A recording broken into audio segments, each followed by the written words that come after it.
All right, guys, there is a massive, massive scandal unfolding today, and I want to go ahead and walk you through it. So, as you all know, Larry Ellison and David Ellison bought CBS recently. They bought Paramount. CBS is part of Paramount. And these guys are, Zionist billionaire hacks. And they're also in the business of serving Trump, right? That's why it was allowed for them to buy it. Trump wants it so that the media sucks him off 24/7. And, the Ellisons also want it so that U.S. media lightens up on Israel and lets them do their genocide in peace, right? And so they chose Barry Weiss to lead CBS. There's a very simple reason why they did that.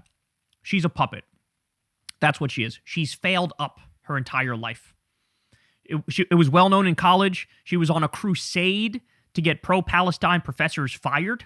She ironically started this thing called the Free Press, which was supposed to be about, we allow ideas from all over the political spectrum and free speech and open debate. Cut to, she becomes the head of CBS, immediately goes out on stage and says something to the effect of, we're really trying to police the discourse here and the bounds of the discourse and what's considered reasonable. So we don't want Nick Fuentes allowed in the room. We don't want Hassan Piker allowed in the room. We want to control the debate and only allow in certain voices. So in other words, it's literally the exact opposite of what the whole free press thing was about. It was all about free speech, and now it's all about the opposite of free speech. It's about controlling the discourse, right?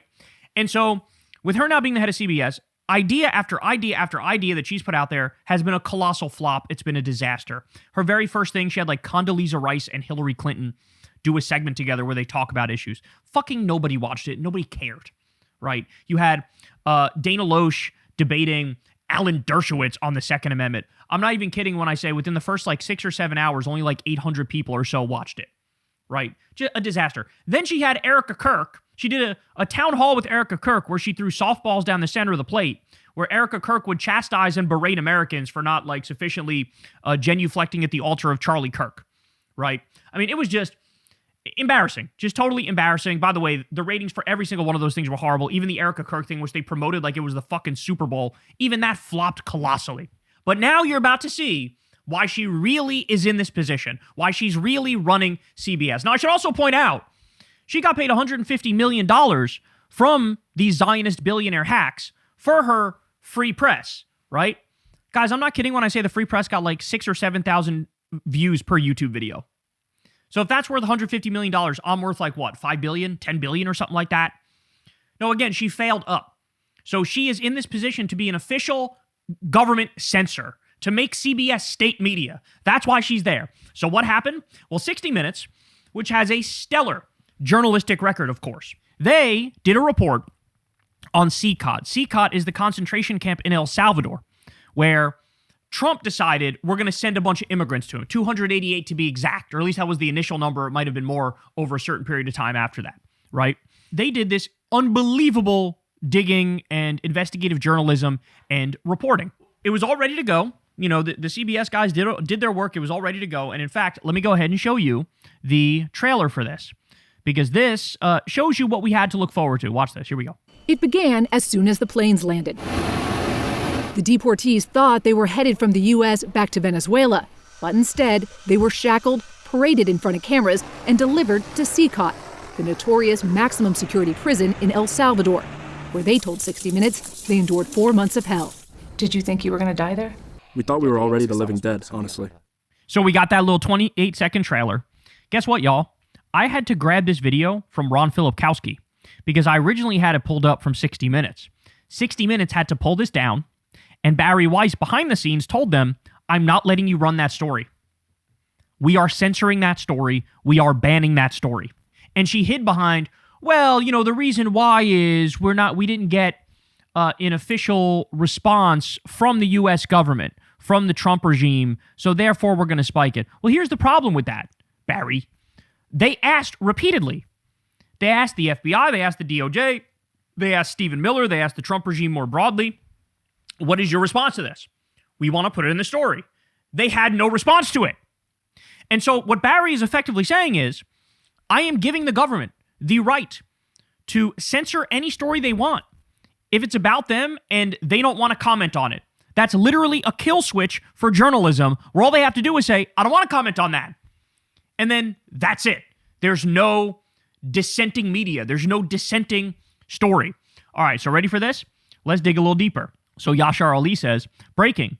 Sharon Alfonsi, a correspondent for 60 Minutes, sent an internal email to colleagues stating that CBS News editor-in-chief Barry Weiss, quote, spiked our story about the Trump administration and the transfer of deportees to a prison in El Salvador. In the email, which was first reported by the Wall Street Journal, Alfonsi compares the decision to spike the story to the Jeffrey Wigand scandal. Jeffrey Wigand was a tobacco industry whistleblower whose interview was initially withheld by CBS in the 1990s over legal concerns, a decision that severely damaged the network's credibility and became one of the most infamous episodes in broadcast journalism.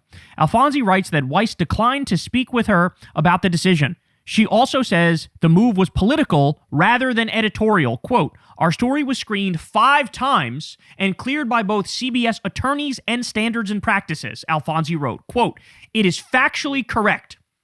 It is factually correct. So she goes on to say, look, we're the gold standard of journalism. If you spike this story, you are absolutely positively ruining that.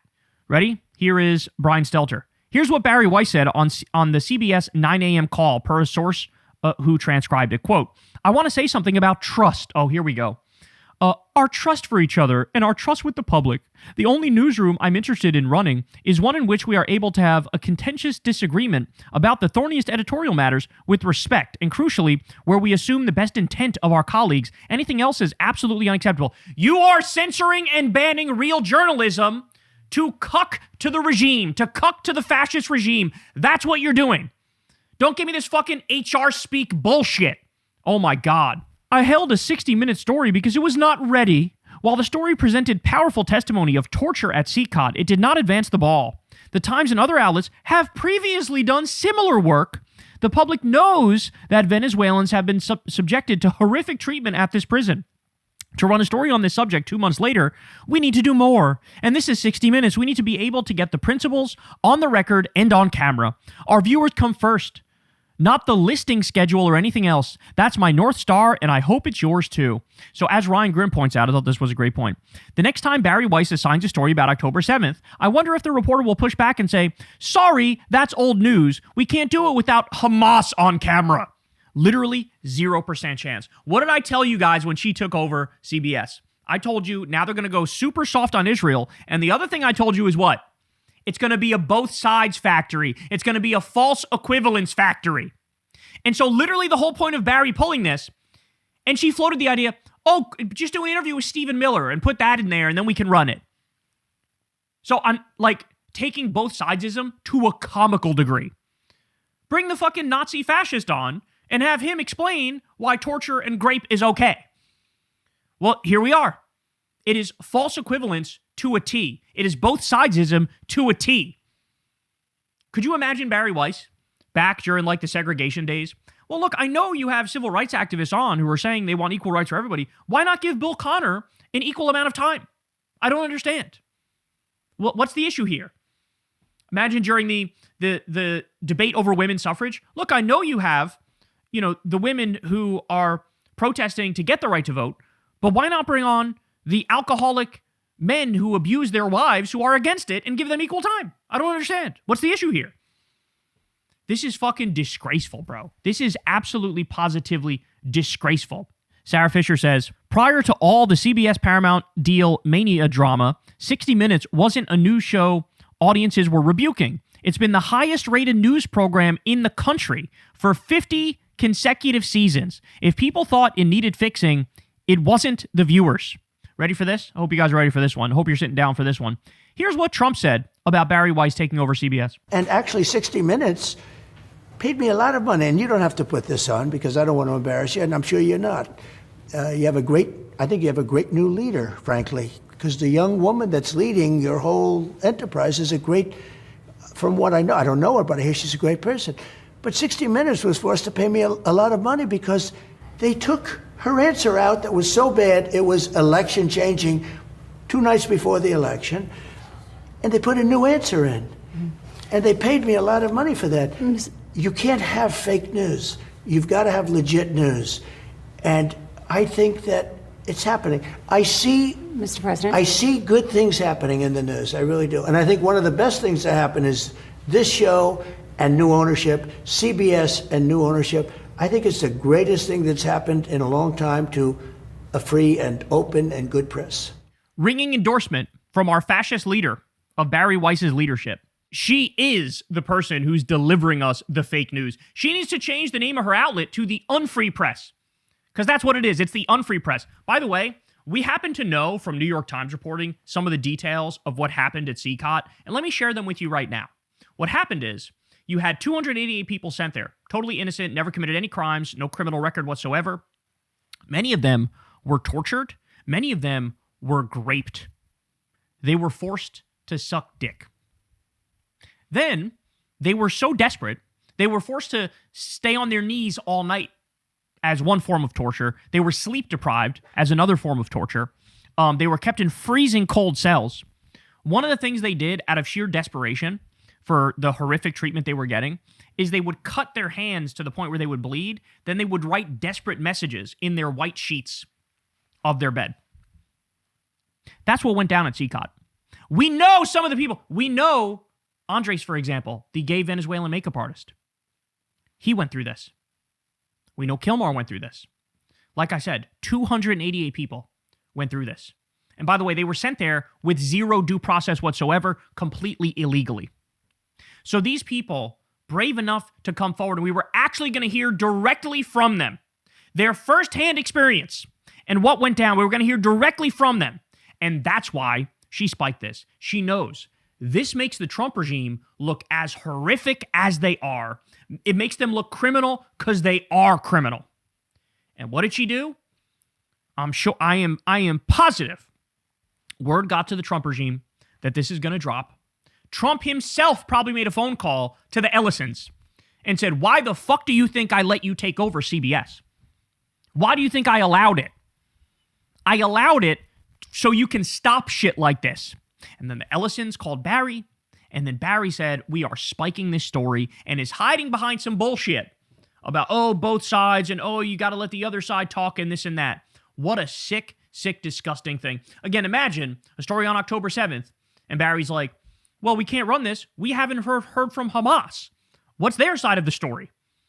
No, torture and rape is wrong. Getting rid of due process and abolishing the Constitution effectively is wrong. This is what this regime did. Blowing off judges' orders is wrong. That happened. They blew off a judge's orders and shipped people there anyway. That's all wrong. And so this is, ladies and gentlemen, the death of journalism. You're taking a revered institution in this country, 60 Minutes, one of the few outlets that does actual journalism, and you're ruining their name overnight. Barry Weiss is disgusting. Barry Weiss is disgraceful. She needs to resign. She needs to step aside. This is unacceptable. In no world should she maintain this amount of power. In no world. And by the way, while we're at it, let's also say the Ellison should be forced to fucking sell. They should not own this media. They should not do that. Because this is what it is. We now have official state media. So you can't even run an factually correct and accurate report on the crimes of the regime. No, we can't stand by and let this happen. No way. Nobody should watch CBS. Nobody should watch CBS. And you know what's going to happen? That's exactly what's going to happen. Of course. Because what? You think by doing your both sides tap dance, you think you're going to fucking appeal to the Fox News watchers and the Newsmax watchers and the One America News watchers? Fuck no. They're never going to watch you. And all you're doing is pissing off the normies and the liberals and the leftists who would watch you. So there's going to be nobody there. But that's the thing is, like, they don't even care about how many views they get. They don't care. They are legacy media. They are coasting off their name recognition, and they're going to rake in those ad dollars, even though they're now waging a war on journalism on behalf of the Trump regime. So this is utterly preposterous and disgusting. And Barry knows she's wrong. She knows she's wrong, and she's desperately trying to cover it up. And now you have people who work in 60 Minutes, they're threatening to quit. They're like, well, what did I sign up for? I signed up to be an actual journalist. I signed up to do my job. I signed up to tell the truth. I signed up to speak truth to power. And they're censoring us and banning us and not allowing us to do that. And so she did say, oh, I'm going to allow it to be released at a future date, trying to get the both sides fucking response. But what happened here might end up being the Streisand effect, where there's a chance because of the colossal public backlash that they're forced to release it, right? And that would be phenomenal. So everybody keep the fucking backlash up. But it really is like the Streisand effect. They were effectively, they were already kind of burying the story, during the holidays here. Viewership would have definitely been lower. But now that they censored it and banned it, now it's the Streisand effect and everybody's fucking interested in seeing it even more. But again, we know the stories. We just need to hear directly from the people who went through it. And this is what real journalism looks like. And so all the people on 60 Minutes, they're correctly outraged. They despise Barry Weiss. And what she's learning here is it's a lot harder than you think it is, isn't it? You were put in there as a political hack to do hit jobs for the regime. And now you're doing it, right? Protect MAGA and protect Israel. That's her job description. And all the bullshit talk about, free speech and we want to bring the highest values back here. It's all nonsense. It's all useless. And now you all know that. Hey y'all, do me a favor and like and subscribe. It helps out big time in the algorithm. Click the bell as well for notifications when videos drop. And watch that video on screen right now. You know you want to.